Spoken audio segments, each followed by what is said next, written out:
Hi guys, Black is here. I want to tell y'all a little story. Yesterday I was talking to a friend of mine and we was talking about what we was doing 30 years ago. Now this friend, she and I used to date in high school, but we broke up and we didn't talk to one another for about 27 years. And I found her on Facebook, sent her a message, and she got back in touch with me. We're talking again.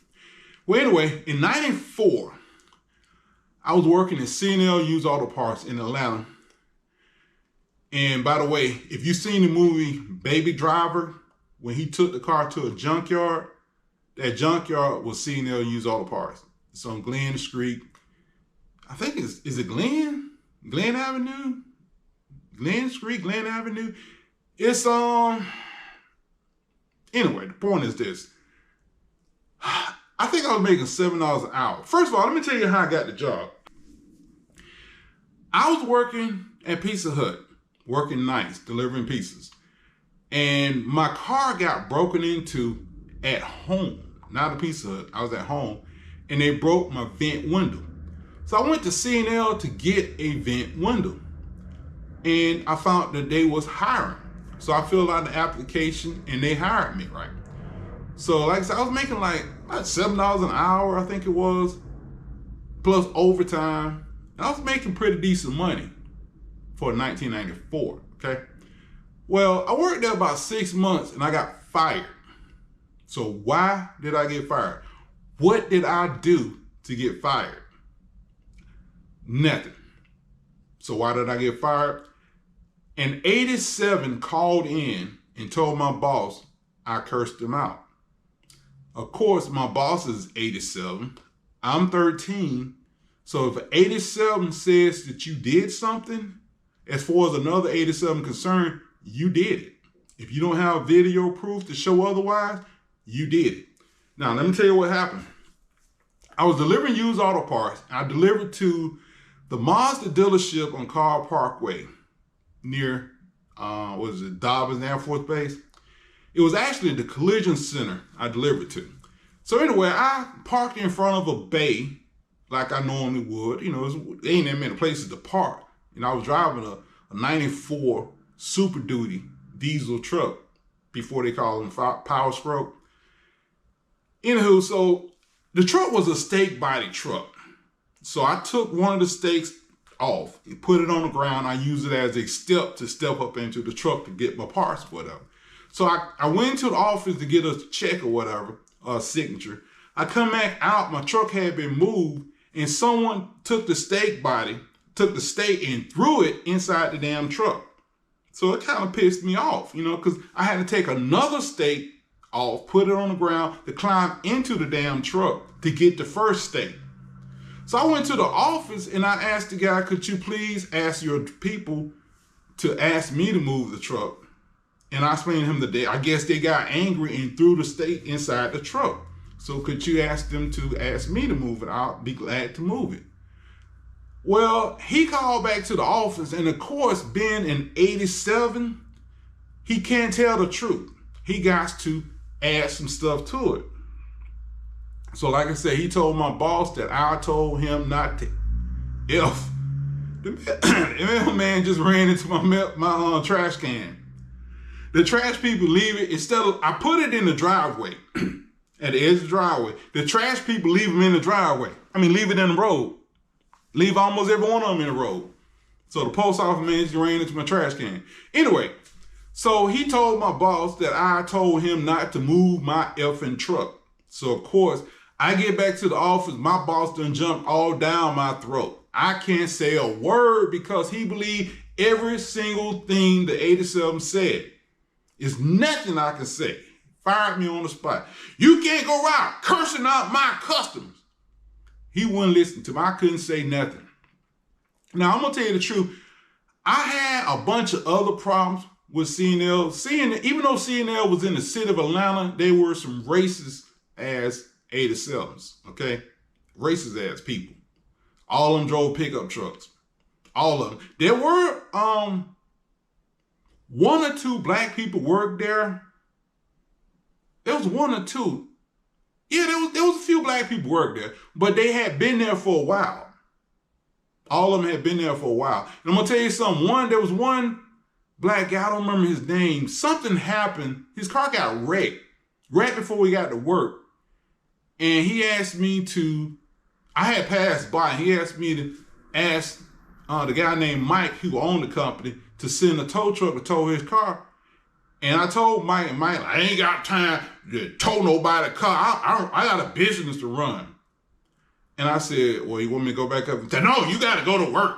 Don't worry about him. Of course, the guy was angry at me because he thought I didn't tell Mike what he had said.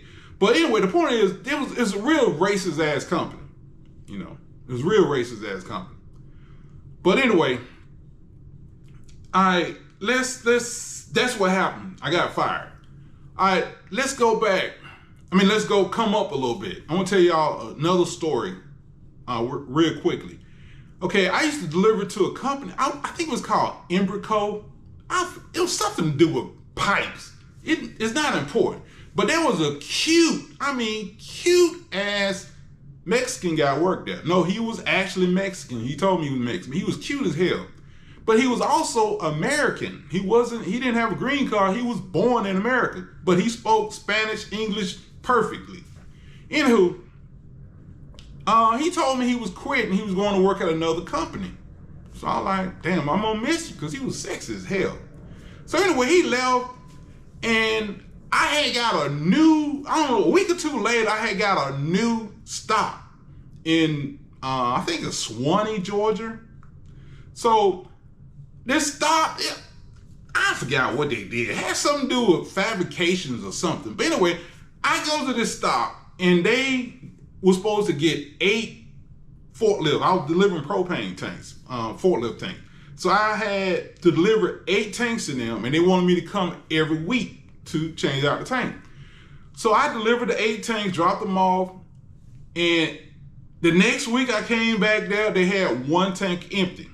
Okay, so I changed out the tank and I left. The next week I come back, they had 1 tank empty. So I changed out the tank and left, right? The next week, I'm busy. I had to do the whole Gwinnett County area. From freaking Doraville to Beaufort, Georgia. There wasn't a lot of stops in Beaufort, Georgia, but I think there was Verizon up in Beaufort, Georgia I had to go to. But anyway, so why am I gonna go to this guy every week when he only have 1 empty tank? He got 8 tanks, right? So I go every other week. And how many tanks he had empty? 2 tanks, right? I change out 2 tanks, I come back 2 weeks later. One day he tells me, you're supposed to come every week. I need you to come every week. And I'm like, yes, sir. Okay, I'll be there every week. Right.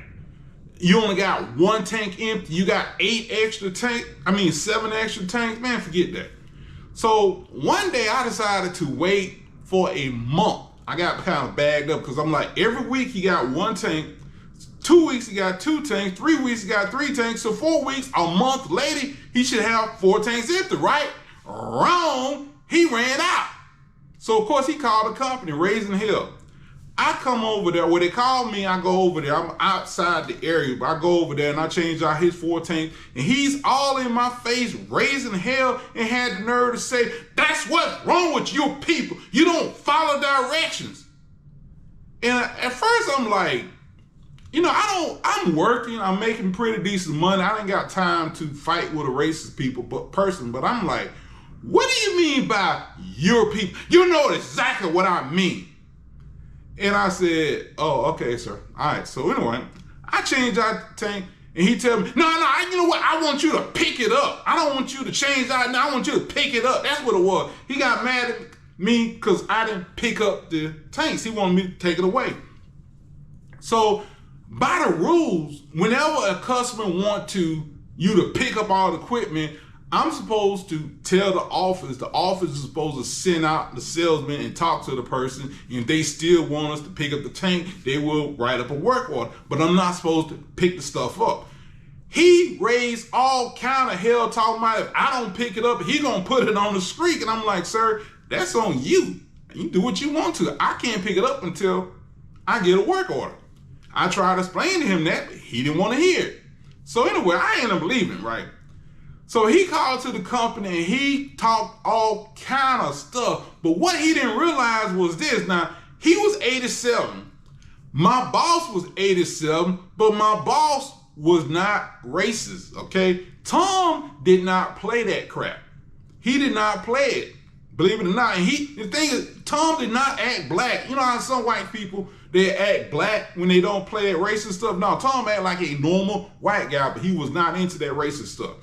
I remember Tom was training a white guy one time, and the guy started talking racist stuff, and Tom ended up not hiring the guy because he like the majority of the drivers black, and he don't like black people. What is he gonna work here for?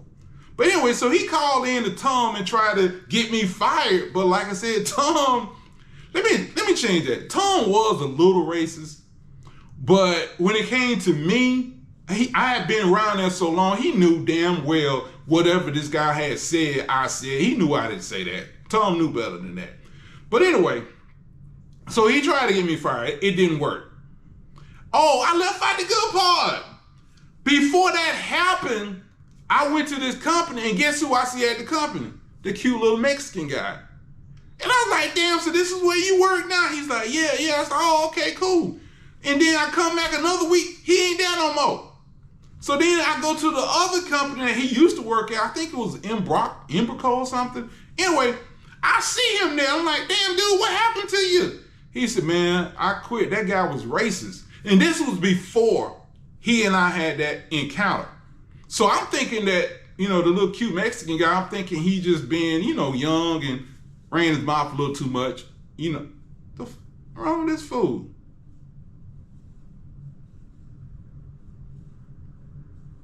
Take that nasty tint off your car, you might be able to drive. He pulled into the driveway next to me, then he bagged out and ran into the curb backwards. What the hell is wrong with him? But anyway, so I'm just thinking that, the Mexican guy was young and just, had a little too much. I mean, he was a real nice guy. But now it turns out he was telling the truth. The guy was racist. That's all I got to say on the subject. Y'all have a good day. Bye.